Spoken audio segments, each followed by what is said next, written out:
Roblox isn't at all foreign to games where you play or control a non-human thing, from animals to mechas to kaijus and creatures. Sonar Studios is a game studio on Roblox that can be described to excel at creating those types of games. Their most popular ones being Horse Life, Dragon Adventures, which, mind you, I've already made a video on, so go check it out, and most notably Creatures of Sonaria, which some say is the worst game that they've put out. It is also their most popular game, and yes, it is the game that we are reviewing this week. Hi everybody, my name is Lowercase, and welcome to episode 4 of Just One More Game, a series where I play and review Roblox games so you can decide whether or not they're worth your time. We'll come up with 2 ratings. First, the core meter ranking on a scale of S through F, with S being the best and F being the worst, completely unbiased. Then, I'll provide my personal rating based purely off of how much I enjoyed the game, on the same scale. Before we begin with the actual game review, there are some things I'd like to say. Firstly, join the Discord server. We need more people to talk with, and I promise we're all fun.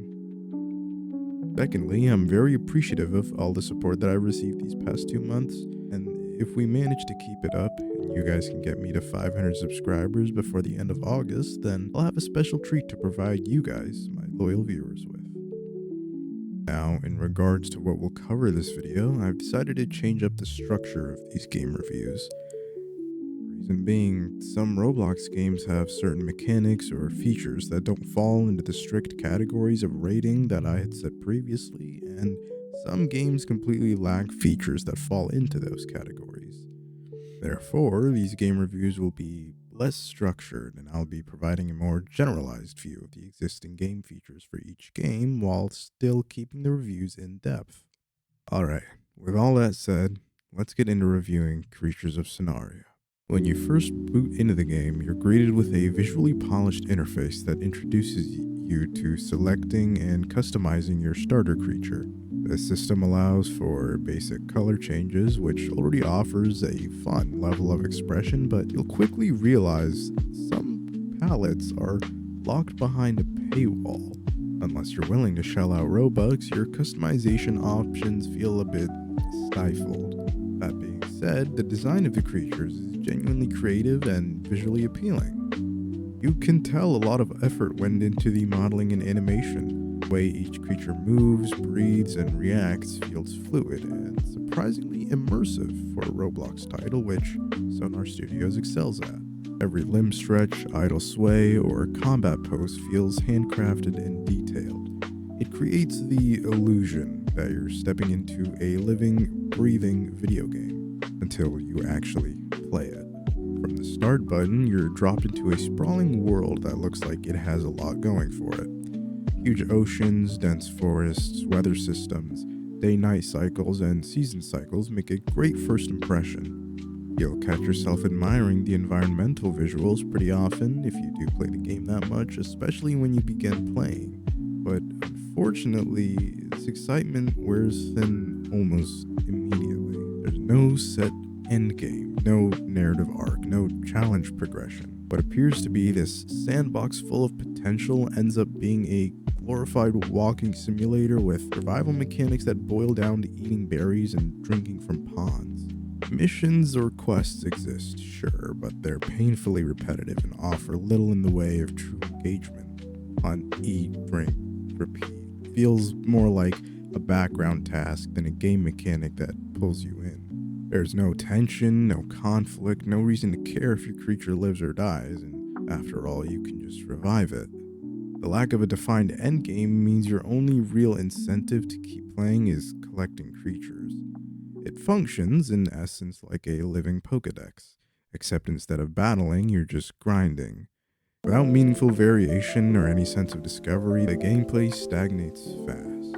After 15 minutes on your second session, you'll likely find yourself wandering aimlessly, trying to convince yourself that there's more to do than what you've already seen. There are weather events that can affect survival, but even those feel more like a chore to deal with than a dynamic system. You run for shelter, sit there, and wait. That's about it. Now let's talk about PvP, which is arguably the game's most defining feature after creature collection. The combat system is rudimentary at best. Hitboxes are reported to be inconsistent, status effects are unbalanced, and newer creatures often have obvious advantages. You can engage in combat with other players at any time, which introduces some sort of risk, but it also opens the door to, guessed it, toxic behavior. Tossers, or kill-on-sight players, are rampant in this game. You'll often find yourself getting attacked before you even have time to assess the situation. Respawning doesn't fix the problem either, because players frequently stalk and re-kill the same user for no real reason. And since there's little to no penalty for this kind of behavior, it turns the game into a frustrating experience, especially for newer or solo players. It becomes less about skill and more about who can cheese mechanics or abuse creature stats more effectively. Community-wise, Creatures of Sonaria has one of the more divisive reputations on the platform. Some players defend it fiercely, citing the complexity of creature design and the number of updates, but a large portion of the community agrees that the game suffers from an extremely toxic and exclusionary player base. Personally, I agree with the latter. If you're not experienced or not equipped with rare or powerful creatures, expect to get targeted. There's little guidance or support for newcomers, which makes entry into the game feel more like a hazing or initiation than an adventure. Instead of welcoming exploration, the community often gatekeeps rare creatures or strategic areas, making it hard to find your footing. Now, let's talk about content updates. Sonar Studios pumps out creatures at a breakneck pace, and you'd think that would be a good thing, but in reality, it destabilizes the meta and overwhelms the player base. New creatures are often stronger, flashier, sometimes even harder to obtain, leading to an arms race within the community. If you want to stay relevant in PvP or trading, you have to constantly grind or gamble to get the latest drop. This makes older creatures feel obsolete, turning them into little more than collectibles, gathering dust. It's a constant treadmill of new content with no break and no balance. The devs seem more focused on quantity than quality, and it shows. The game heavily utilizes FOMO, fear of missing out online mechanics, to retain players. Limited time events introduce exclusive creatures that sometimes can't be traded, making them unattainable once the event is over. If you miss an event because of school, work, or just having a life, too bad, you're out of luck. The game doesn't accommodate casual playstyles and instead pressures you into spending hours during event windows just to get something worthwhile.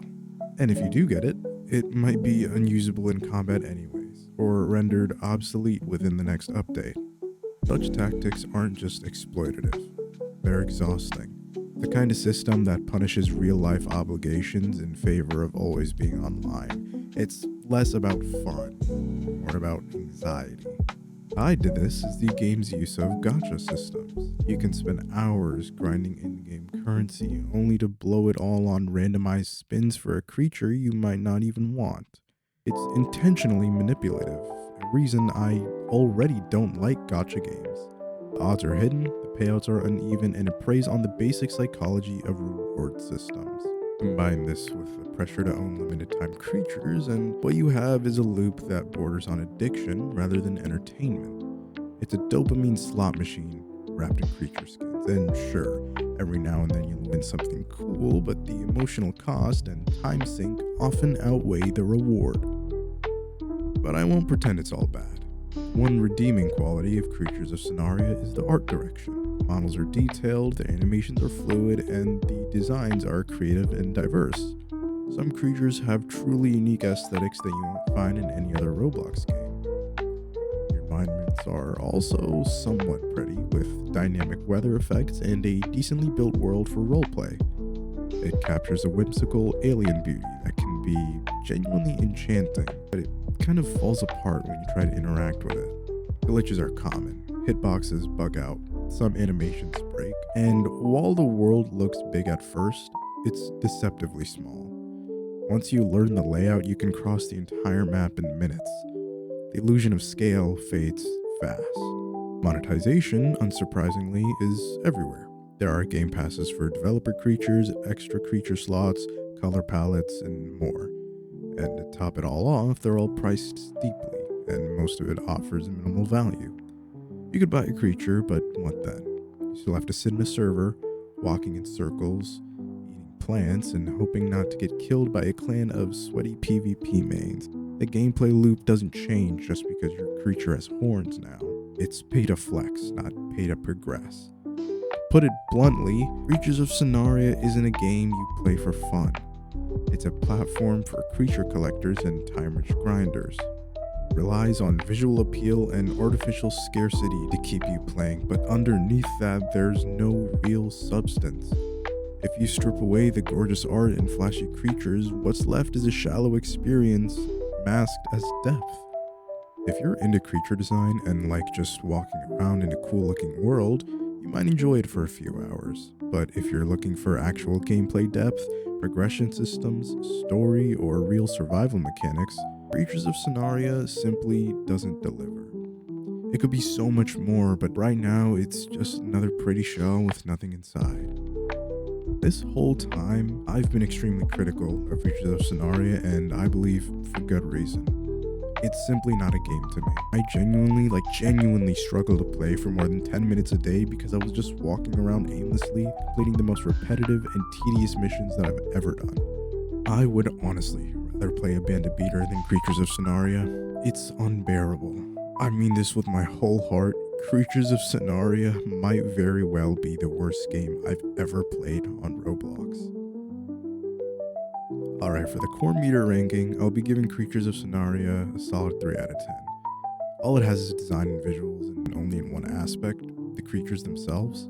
There isn't any actual gameplay, and it hurts to see. I could definitely see Creatures of Sonaria thriving as a survival game that has actual mechanics to it, but unfortunately, it just seems impossible under its current management.